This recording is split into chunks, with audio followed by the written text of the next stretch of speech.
Thanks to Eleanor being gone, we can play this freely. We should thank Eleanor, my son said. Yeah, thanks for being gone, Eleanor, chimed in the other. Hearing these words, I realized something. They were the exact words written on the photo in the coffin of my son's wife. Could it be that the awful prank was actually done by my son? As this thought dawned on me, I couldn't help but suspect my son. After seeing the two off for their day out, I decided to search my daughter-in-law's room for any clues. There was no doubt that my daughter-in-law's death was an accident, but I couldn't accept their attitude. I kept thinking there might have been something more to it. Relying on a mother's intuition, I desperately searched. In her modest room, which reflected her personality, I found a diary.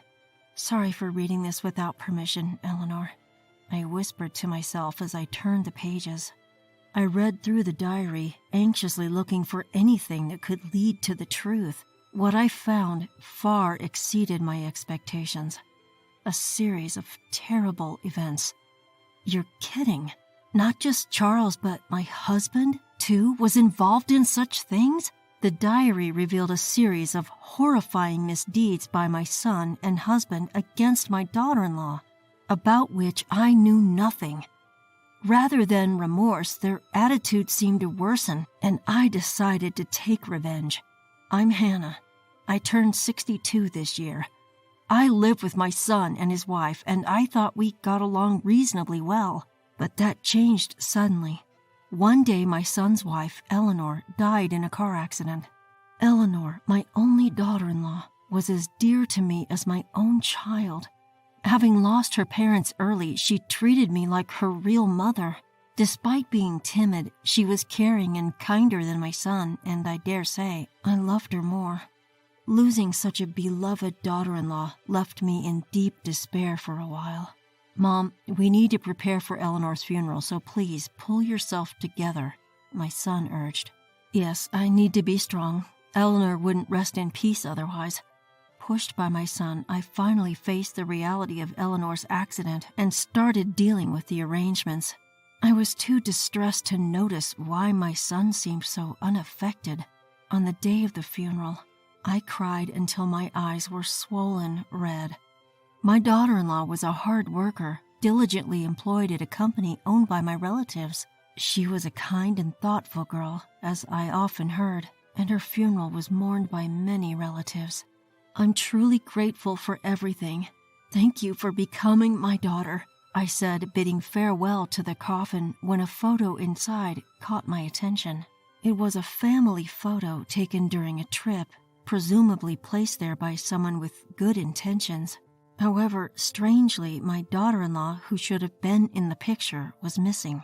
It wasn't that she wasn't in the original photo, rather she was cut out from where she should have been. Puzzled, I turned the photo over and saw a handwritten note.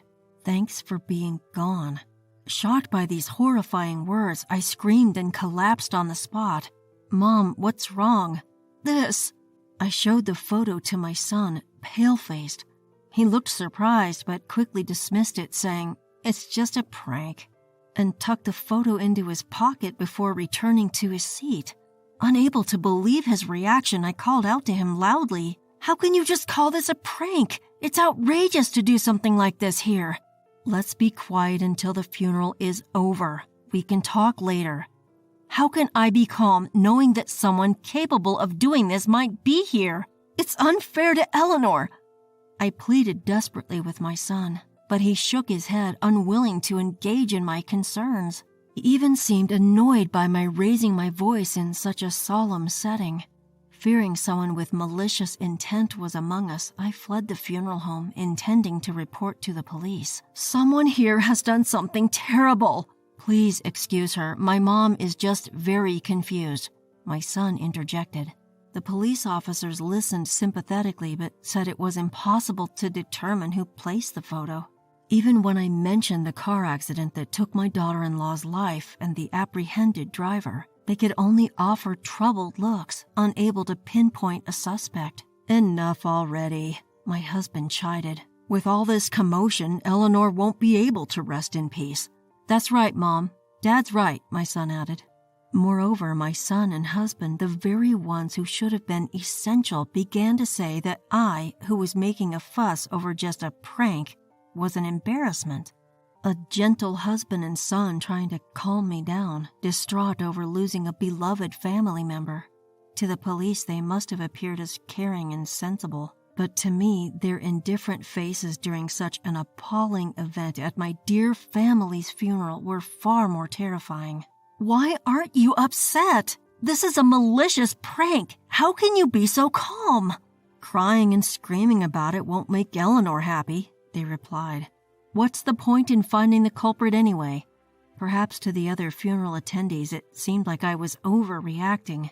Advised by other relatives to calm down, I quietly returned to my seat.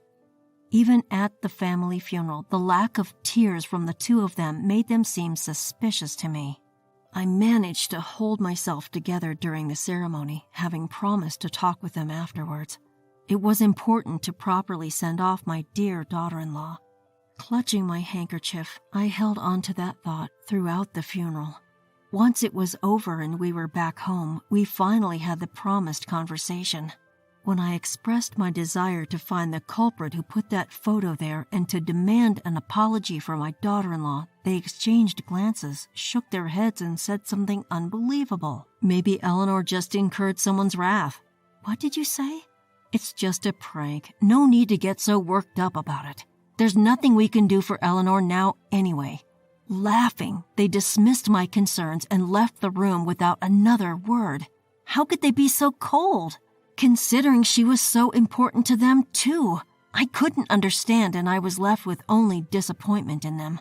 After the funeral, they didn't even join me in paying respects to my daughter-in-law's photo, calling it morbid. And they frowned, making things even worse. I began to wonder if one of the two of them had placed that photo. Such thoughts crossed my mind when they started doing something that seemed to confirm my suspicions. My husband, originally the one who was fond of gambling and other such pastimes, influenced my son, who also started going out frequently after the funeral. You seem to be enjoying yourselves, quite the lavish lifestyle lately. It's business as usual, but we've got some extra cash for fun now. Where did that come from? It's Eleanor's insurance money. My son said it nonchalantly, leaving me speechless. They were using the insurance money from a family member's death for leisure, an utterly heartless act. I was at a loss for words, unable to believe them. Ignoring my pale, silent shock, they continued, laughing. Thanks to Eleanor being gone now, we can play this freely. We should thank Eleanor. Yeah, thanks for being gone, Eleanor. Hearing this, I realized something. Those were the same words written on the back of the photo that I saw. Could it be that my son really did it? The suspicion towards him grew unbearable. After they left to enjoy themselves, I decided to search my daughter-in-law's room for any left-behind clues. Ever since the accident, my daughter-in-law's room has been left untouched. I looked around, searching for anything left behind, despite being repeatedly told by my son and husband to clean it up quickly. I just couldn't bring myself to do it right away, so I left it as it was. In her modest room, which reflected her personality, what I found was a diary. Sorry for reading this without permission, Eleanor. I apologized in my heart as I turned the pages. Anxiously, I read through it, looking for anything that could reveal the truth. What I found exceeded all my expectations, a series of terrible events. Can it be true? Not just Charles, but my husband as well? The diary detailed the harassment she suffered from both my husband and son. My husband had been harassing my son's wife in my absence, treating her almost like a servant. It turns out he even discussed these actions with my son, who not only failed to intervene but also joined in the mockery.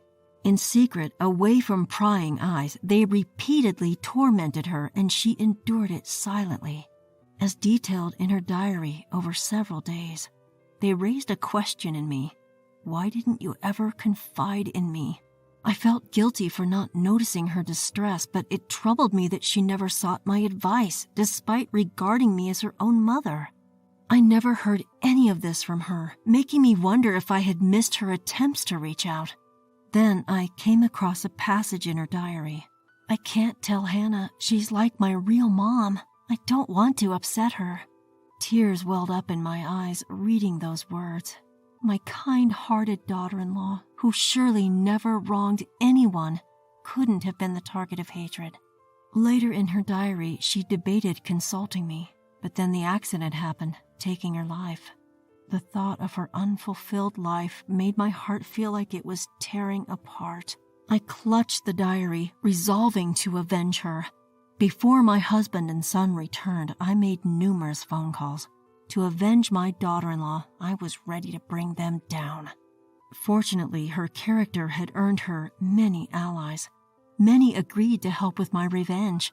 Each call felt like being possessed, urgently seeking assistance. Each time I could speak of her good deeds. "I'll help. I didn't know such things happened. Thank you," I replied, bowing my head even over the phone. Many shared my indignation towards those two. While it was gratifying, it also brought a great sense of regret. I wished I could have told my daughter-in-law how many allies she had. Holding on to my regret for not protecting her, I gathered my resolve. Once everything was in place for revenge, I summoned them to a certain location on a Sunday. It was a restaurant where I first showed my husband the divorce papers I'd filled out. "What? Why all of the sudden?" "It's not sudden. Don't you have any idea why?" "Is this about Eleanor?" I nodded and he sighed heavily. Dismissing it as trivial, he narrowed his eyes, but my determination was unshakable. "Eleanor died in a traffic accident. Why should I get divorced over that?" "Really, no idea? Reflect deeply on your own actions." "Mom, rethink this. There's no need to break up the family over this. You two are the ones who tore it apart. Charles, you too. Leave our house." I demanded my son, who had been acting as a mediator, also leave the house. Realizing his involvement too late, he began to panic. The house we lived in was paid for by my loans. I didn't want these two, who disregarded my beloved daughter, living there any longer. When they realized I was serious, they tried to appease me with jesting apologies. "We're sorry about the prank. If it's money you want, we can give you a share of the insurance money. We could ask the funeral attendees if that makes you feel better, Mom." "It's not about that," I replied, sighing at their off-target apologies. Could they truly have forgotten all they had done? To remind them, I placed my daughter-in-law's diary, which I had brought in my bag, on the table. Initially puzzled, they both turned pale as I began reading aloud. "What's that? Why do you have it?" "It's Eleanor's diary. It seems you both were quite cruel to her when I wasn't looking." "Cruel? We were just being a family." "Treating her like a servant in the house, and that's being a family?" "Yeah, we were. What's wrong with that?" "I was just teaching Eleanor, who had no parents, how to be dutiful." My husband was the first to show his true colors, unabashedly justifying their treatment of her as teaching her dutifulness. For the first time, I felt the urge to slap his detestable face. My son, flustered by the exposure of the truth.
truth, finally admitted he had followed his father's lead. His excuses implying fault on my daughter-in-law's part only deepened my disappointment. Inwardly, I apologized to her, realizing they never considered her family. See, Eleanor was better at work than me, and that annoyed me.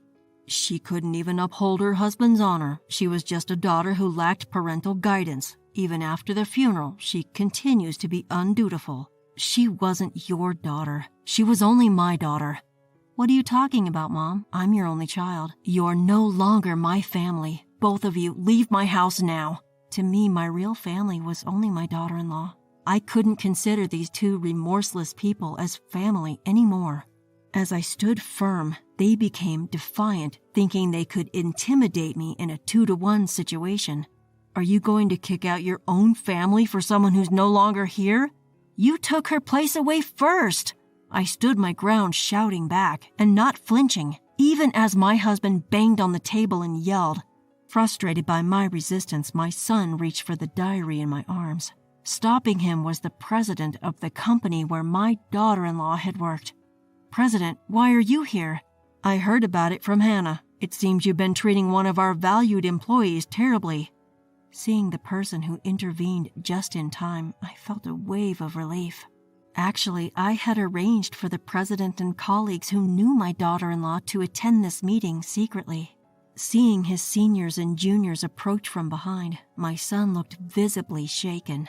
I only intended to observe, but seeing no remorse, I felt compelled to intervene. It's not my fault. Dad was the one leading the way in mistreating her. Yet you didn't help her. You thought she was getting too confident because she was good at her job? Well, that's... A worker with no people skills is of no use to our company. Realizing they were outnumbered, the two collapsed on the spot. They begged for my forgiveness. Too late, and I shook my head. The one you should be apologizing to is different, I said. But you found it gloomy to even pay respects, right? I'm sure Eleanor wouldn't want to see your faces now. With that, I left them behind. Seeing their dejected faces, I felt a weight lift off my shoulders. Afterward, I got the divorce papers signed, and my husband and I became strangers. But my ex-husband and son, still trying to stay in this house, were promptly moved out by movers I hired. They now live in a small, cheap apartment managed.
Somehow together. The president, who had been fond of my daughter-in-law, deeply apologized for not noticing her situation and was quite indignant at my son's behavior towards her, resulting in his termination. He still lingers there part-time, but with a cold shoulder from his informed colleagues.